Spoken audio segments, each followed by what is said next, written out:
I'm very worried for Tekken 8's future and the future of Tekken in general. Hey guys, Avrix here. I went ahead and wrote a pretty lengthy script for this entire video, and I've actually recorded this video now 3 times counting this recording. Hopefully this is the last one, because I really don't know how I want to approach this situation. This is really unlike something I've ever seen in Tekken and in gaming in general. This update has kind of ruined Tekken 8, and I mean there's really no else way to put it. Like there's some good changes that they've put in here, but yeah, no, Season 2 has kind of ruined my drive for Tekken 8 in general, and I feel like a lot of people can agree with me on that part. I wanted to make a video kind of talking generally about the things that I liked, even though it's not very much about Season 2, the things that I really wish that they did differently, and the things that I absolutely hate about Season 2. If you guys have any opinions on Season 2 Tekken or how the Tekken team has handled this entire situation, please let me know down below in the comment section. I'd love to hear your guys' opinions. Keep in mind, I'm not keeping any comments that are going to be directly attacking, harassing, or saying anything vile about the Tekken devs. There's a way to be able to get our opinions out, and I'm not even talking about constructive criticism. Just don't be a dick. With all of that out of the way, let's go ahead and preface that I'm not going to stop playing Tekken. I'm probably taking a break from Tekken 8, but I promise some sick Tekken content is in the works, and I'm really excited for you guys to see some of the stuff that I've cooked up. It's going to be sick as hell, and I cannot wait for you guys to see.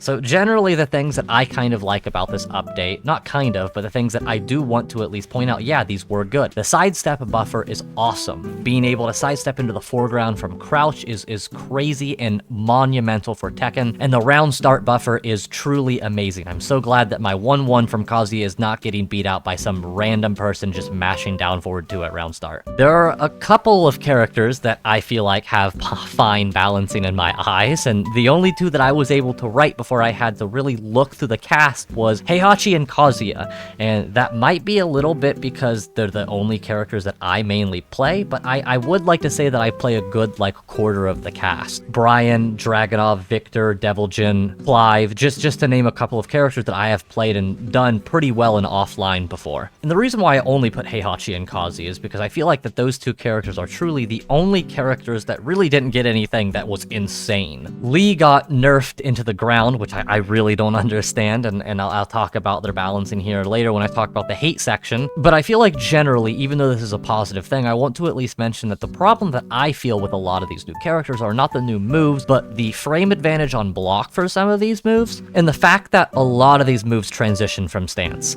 Some characters, I guess it makes sense for the character archetype. Reina was trying to be a stance-heavy mix-up, Mishima-esque style character, so it makes sense that her new low that she got, she can transfer into stance. But there are other things that I really don't understand. Like, why did we give Leo 7 different stances from different moves, and you can now do stances from almost every single character?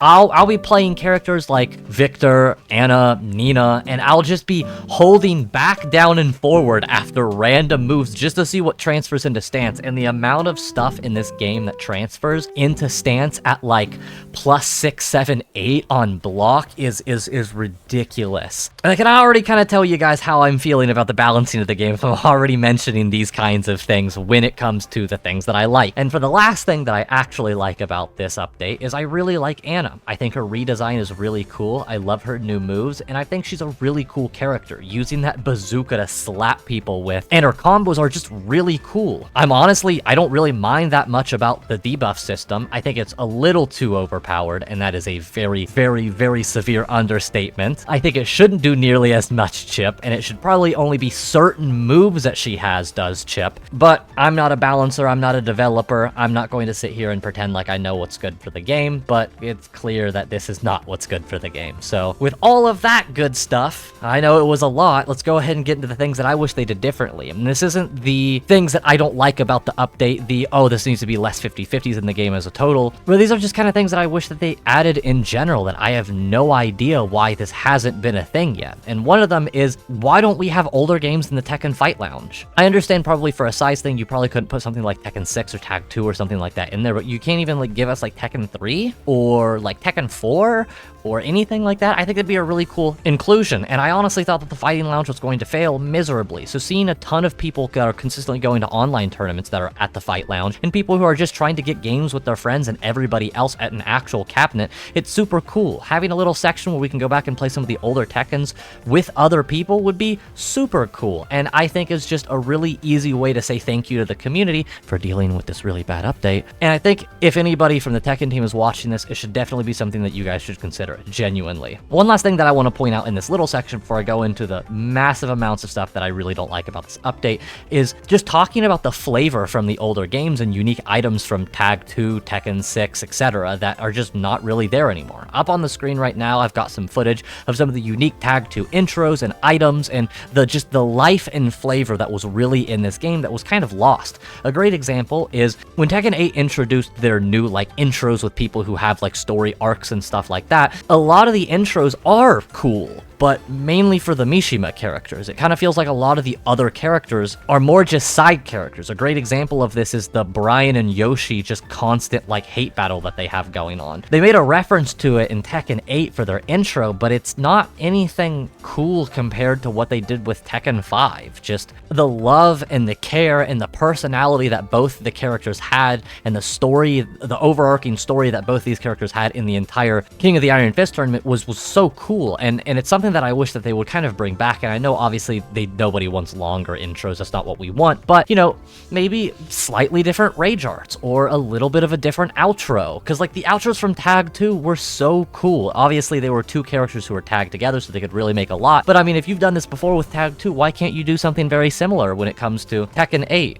Like when Reina and Kazuya are fighting, she does the exact same animation and says that she's going to throw Kazuya off a cliff. Okay, you couldn't do a different animation, you couldn't do a different interaction, you couldn't have anything like that. That would have been cool. It's not a lot, and it's definitely not going to make me hate Tekken anymore that they don't add the Tekken Fight Lounge games like I mentioned, or this extra flavor, but it's just stuff that's kind of missing that was in older Tekkens, both being able to play older Tekkens and the flavor that was in Tag 2, Tekken 6, Tekken 5, etc. I just feel like it's missing, and I think that that's a really important part to be able to add these kinds of things. And you know, there are people, a lot of people who like more than just Mishima style characters, so giving only Mishima characters the Tekken 2-esque love that at least I'm thinking of, I think it's a wasted opportunity. And you could be and should be giving a lot of love to other characters as well. Now, things that I absolutely hate about this update, and I'm really worried that they can't fix. I, obviously, as like a lot of people, I really don't like heat. I don't like it at all. And I think that there is a way to balance heat in a proper way that, you know, makes the Tekken team happy with this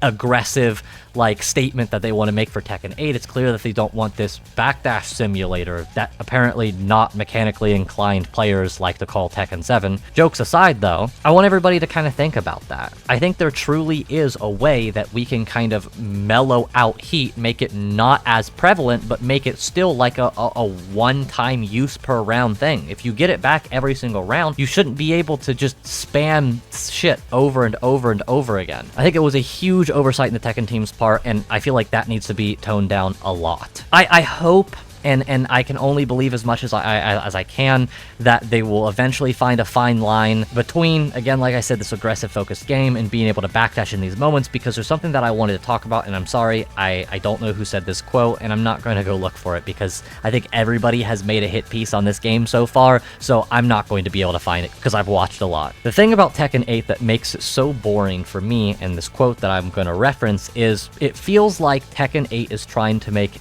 every moment a memorable moment, and that is a huge downfall to the game because everything else starts to become dull. And I feel like this is just the point. I feel like when I was getting into Tekken, the thing that really drove me into it, outside one, the competitive scene, but another thing being the tense moments, seeing both the characters tee off on each other and, you know, get each other close down to half health, and maybe one person has like a 20 health lead, and it becomes this tense game of, I don't have to approach you, I don't have to come at you, you have to come to me, you have to come win the round to come to me. I don't have to approach you, I don't have to engage with you. And I feel like a lot of problems with Tekken 8 is there's a lot of forced engagement, and it kind of makes the game a little boring, honestly. That was my favorite part about Tekken 7, was these separations of moments of tense and intense battles that are going back and forth to backdashing back and being like, oh, am I going to come in now? I'm going to feint in? Am I going to come at you? I feel like these moments are needed and are the moments as to why I enjoy fighting as a whole in general. For those of you who don't know, I have a martial arts background. I'm a purple belt in BJJ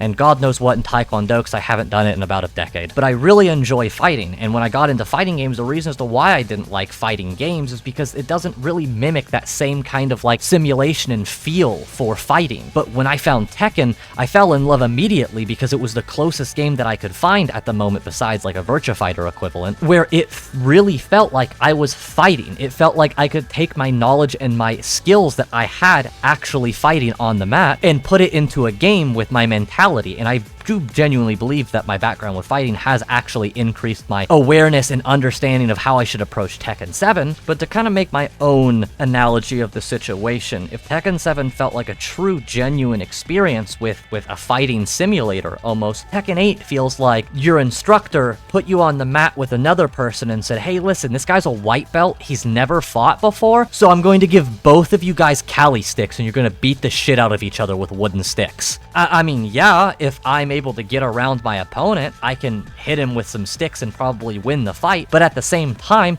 I don't want to get hit by sticks, and even though I'm the better player, all it's going to take is one smack to the head and I'm screwed. It's a wild analogy, I know, but you've heard probably a plenty other ones, so I wanted to throw mine in there a little bit as well. It really feels like they took the essence and the things that were amazing about Tekken 7 and said, okay, let's make it more aggressive, and that's just not working, and it's clear that that's not what the community wanted. Back in Tekken 7 when I started editing for VDX, I had ran a handful of sets against some top players in NA, and I got to really experience good players. And one of the players that I ended up fighting is somebody that I work closely with now, Ty. Dude has an insane Brian, and playing against him in Tekken 7 with forward 3 on Brian made it literally impossible to do anything. I felt confused, and I was like, what am I supposed to do? And Ty gave me the wise words of, play solid and block, bro. Jokes aside, this kind of started to make me realize something interesting about Tekken and what I loved about Tekken. Forward 3 itself as a move is a mind game.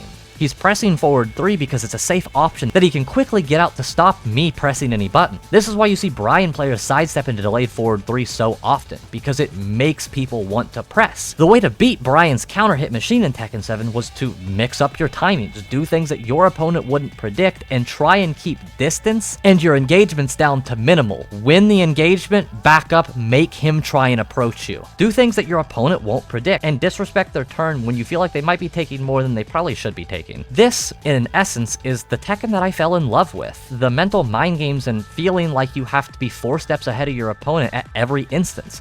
It felt rewarding to win, and it felt like you actually outplayed your opponent and you beat the player. People have said it already, but the problem with Tekken 8 feels more like you're battling the character and their options rather than the player themselves. And I feel like you lose a lot of player self-expression in turn, which leads me to the final thing that I hate about Season 2, or at least the final thing that I want to bring up in this video. Character self-expression. This part's going to be really short. I'm not going to say anymore. All I'm going to do is show you guys this clip of me raw reacting day 1 of Season 2 to a change that Steve absolutely should not have gotten. Again, before I leave you guys off with this clip, thank you so much for watching. I hope you enjoyed this video, and please let me know down below in the comments what you guys think, because I know that everybody's got their own opinions, and I want you guys to be able to feel like you've been heard, because it doesn't really feel like the Tekken team is listening at this current moment. Thank you guys so much, and enjoy my reactions.